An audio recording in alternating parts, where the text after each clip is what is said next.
Hey besties, welcome back to the channel. Make sure you got your wine, your water, or your rolling tray, or whatever you need to tune in with me. I'm already laughing because, y'all, things have been hectic, okay? If you saw my community post, then you know that I have been going through it with YouTube. But I honestly really don't want to stop using YouTube, so I'm just gonna try to find some ways around the algorithm and see, you know, how I can make my content more digestible for the masses. So I might have to start using like some code words now, like dumbing it down a little bit, just because like a lot of people are saying like make a Patreon, make an OnlyFans. I know like that's an option or whatever the case is, but I really like for my content to be available for everyone. Like there's a lot of people who watch me who can't afford to subscribe to anybody's monthly membership for anything, so like I don't want to do that with my content. Like this is information and just things that I'm talking about that I feel like should be free. Just watch and I'll get paid off my ads or whatever the case. And I always put my Cash App and everything like in my description box so that those who can donate, they can, and those who can't, you watch the video, you're showing love. Like it's still like you're still supporting me, you know? So for now, I'm here to stay on YouTube. I'm not going anywhere. I was just like venting and saying that like it discourages me from wanting to post if they're just gonna snatch down my videos. And if you don't know what I'm talking about, they took down the first video that I ever made like on these conspiracy topics, which was the MK Ultra Out of Shadows documentary video, and it was like the starter video for a lot of people with this stuff, and YouTube does not want that Out of Shadows documentary anywhere. So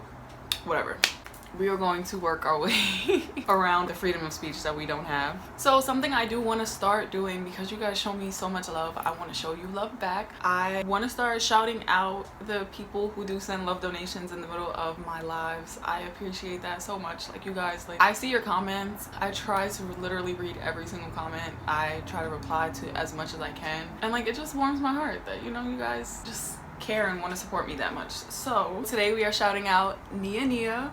Thanks for the love donation, girl, and thanks for being active in the chat. And a bonus shout out is for one of my little besties, Catherine. Like Catherine does not miss a live. If you're in here right now, hi Catherine. She's always active. She follows me on Instagram. Yeah, just a super sweetie. So I just wanted to give you a shout out. Thank you for supporting me. Yeah, I won't hold you guys up anymore. We can dive into this video. I'm gonna hit this part one more time. I'm gonna sip this cup one more time. I'm gonna take this shot one more time. It's like so as you can see by the title, we are talking about Marvel's Black Widow. The video, this is not about the movie at all. You know, like we like it's about the movie, but we're not talking about like what Marvel intended for the movie to be. Like no, we're talking about the predictive programming and symbolism inside of the movie. This video probably won't be too long because I don't know, I just have a few bullet points. I just have a few notes here, like bullet points that I was taking down as I was watching the movie. I cannot watch a movie normally anymore. Like literally every time I'm watching something, I'm like, are they trying to program me? Is this what they're doing? That has a subliminal message. And I've always been like really skeptical like that, but like now it's like I know what y'all are doing, so I see it. Like I still enjoy movies, like do not get me wrong. Like I listen to music, I watch movies, I indulge in Matrix activity. I don't want you guys to think I come on here and make these videos and be like, oh well, I'm a monk. No, I'm just making these videos so you guys know to use proper discernment while you're watching and to not let these energies stick onto you. Because when you're aware of what they're doing, the programming can't work because you're aware that they're putting these things in there, you know? That's all. I don't want anybody to stop enjoying their favorite movies, their favorite shows, all of these things. Just be aware and be careful if you have kids. This is the problem. Like we're grown already. It's like, yes, they're still programming us, clearly working, but that was from the years of programming that was already like instilled in us. So I feel like the content that I make is more for the future, like for you guys to take this information and apply it to raising your kids so that they can be better than us. Like, and that's the goal with like every generation. We want the next generation to keep being better. And I feel like we're getting smarter with each generation, but we're also getting a little out of touch with reality. Yeah, let's just jump into this. I know, okay? So to start off, the movie opens with young Natasha and her sister with their parents in like Ohio or something. Don't quote me on that. Again, the actual facts of the movie are not important. So we see them with their parents, you know, eating dinner, regular nuclear family stuff, right? A few minutes in, the dad comes in and is like, all right, we have to pack, we have to go. They pack, they go, they're running, these guys start shooting at them. I'm like, why are they shooting at them? Like, what is going on? These guys are like Russian spies. The parents are not actually their parents. They basically kidnapped and train these little girls and raise them in this home to then sell them back to the people who sold them to them. And then they trained them to be spies as well. Natasha, who is Black Widow, she was already in the Red Room program, so she knew that, and we'll get to what that is, but she knew that her family wasn't her family, but her little sister was raised by them, so she wasn't aware that this was all like just like a host family to wait until they were ready to go back to war. They end up taking the girls, they put them in this training camp called the Red Room. And that opening scene of them being in the Red Room, they're literally showing all the little girls. It's only girls that they take. So it's all of these little girls in this room lined up on computers drinking juice, and they're watching cartoons. But the cartoons are showing like fighting, like all, it was regular like Looney Tunes things too. And like, if you were able to watch my MK Ultra video before they ripped it down, you would know that they used to put Nazi propaganda inside of Looney Tunes back in the day to make, you know, whoever it was on whichever side, make them think that they were good or bad. Like, just that's what they did. So they would program in these little girls like, this side is bad, this side is this is who you, this is what you do, you're trained to do this. And that is MK Ultra programming. This is what they do to artists, this is what they do to girls in these cults, this is what happens. They subliminally show this to you in the movie and just like go by it like so fast. Like I was like, wait, that's literally, they have them watching hours and hours of these cartoons, and you're probably like, oh well, they're just watching cartoons. That can't make them. Yeah, it can. The cartoons, video games, all of these things can take over a child's mind and turn them into whatever they want them to be. So another thing that I noticed when I was watching the movie was the part where Natasha and her sister were sitting at the table and they were talking about how Dreykov gets his girls, and Dreykov was taking hundreds of girls at a time and only choosing one out of those 100 to like join the teams of the trained professionals, whatever you want to call it. Like they are Russian spies. That part right there made me think about all the missing girls that we've been seeing like on the news here in New York, in the Bronx, like all of these girls that go missing all the time, and people are just like, oh well, she probably ran away, or you know, who knows what happened. Like they literally showed a part where they were taking the girls like out of shipping containers, and that made me think about the whole thing with and the Evergreen shipment containers, and you know, allegedly. Another thing that Dreykov would do to the girls in the Red Room is involuntary hysterectomies. And I was like, whoa, like that part of the movie, like I don't know if anybody else was just like, whoa, because I was like, whoa, like are you serious? Because you can't be a fighter, a trained assassin, and be out here getting pregnant. Like what? So you can't have your period, you can't be getting pregnant. Everything that makes you a woman is not wanted as you being a fighter, being an assassin. These things slow you down. And that's another thing. The assassin world isn't the only place where they look at these things as weakness. Like if you look at like the modeling agencies now, they are faster to hire a trans woman than a biological woman. And this is not shade to anybody, like this is just a fact. Like a lot of the models now are trans.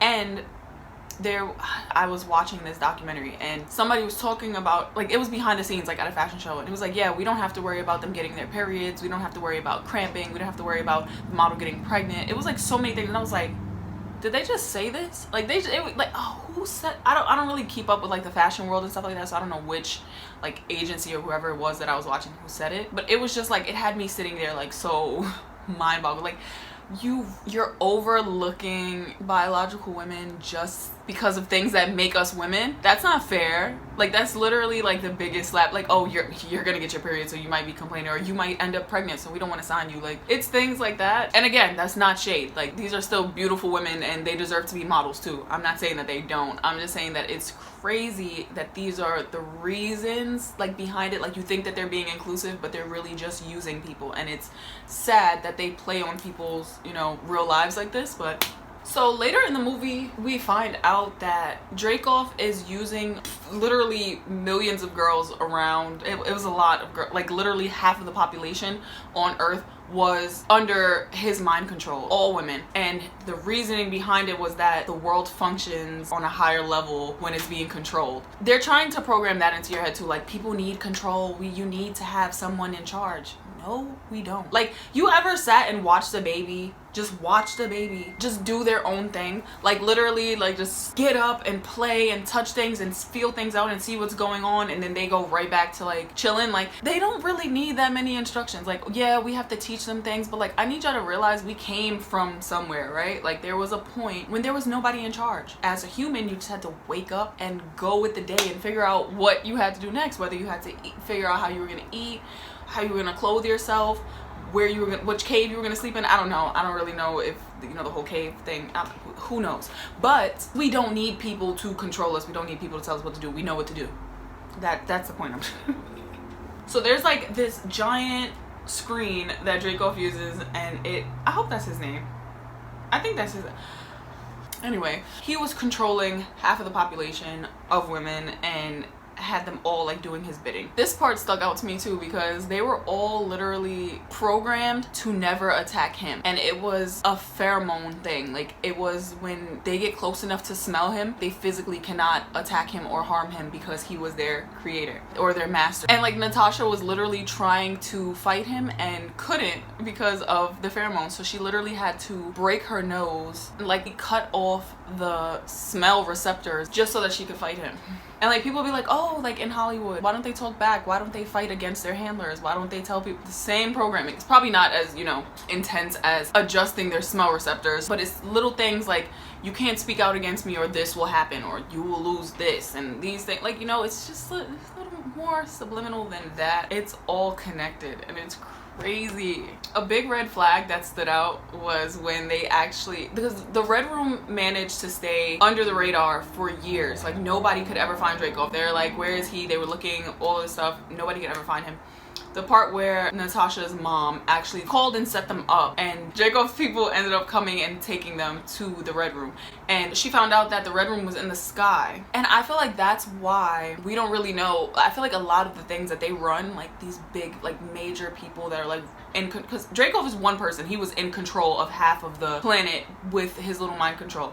Imagine the powers that we have at hand, like that are in charge of us. Like, how do they manage to stay out of the way? Like, we don't really know who's at the top of the top running things. Like, what if they're literally at the top? Like, what if they're in the sky? Like, oh, why only billionaires are allowed to get on a plane and fly to space if space is actually up there? I feel like we're under a dome half the time, and I feel like what we've learned about space is actually a lot of it is going on underwater. If you follow me on Twitter or Instagram, you've already seen me have this conversation. But yeah, and I feel like that's why in 2012 in the movie, the whole time they were like, oh, we're getting on these ships, there's ships waiting to take us if the world ends and all these things, and everybody thought they were spaceships, but they actually ended up being submarine ships, and they had to go underwater to survive for that year and a half, like as the world was like resetting.